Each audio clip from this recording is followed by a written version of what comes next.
kadalasan sobrang dami po kasi na nagpapag-gift wrap. Nalulungkot to kasi yung mga gift ko, hindi ko pa maasikaso.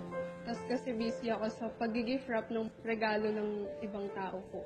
So, closing time po kasi late na. Instead na may bonding time yun ng parents ko tsaka ng brother ko, nawawala na. Para sa kanila din naman po yung ginagawa ko. Kaya kahit mahirap, tinitiis ko. Para makabawi po ako sa mga sacrifice nila nung nag-aaral ako. Nagtatrabaho po ako dahil po kay Papa.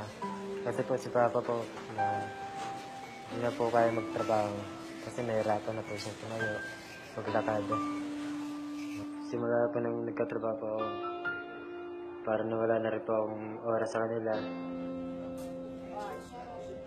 Ang hirap maging waiter, lalo na ngayon Pasko po. Night shift pa ako. Yung tipong Pasko, nagtatrabaho ako, hindi mo ka-feeling yung pamilya mo.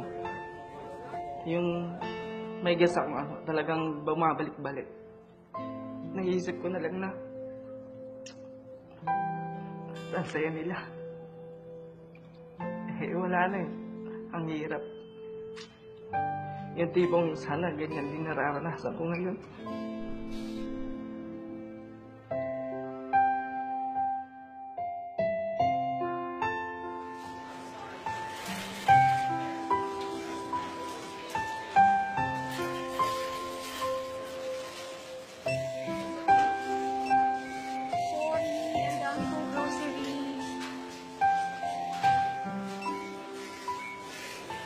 Pwede pa bang humabol?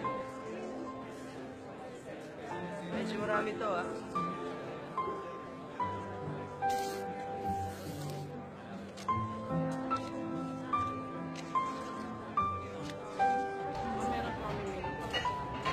Ani, order pa na set niya.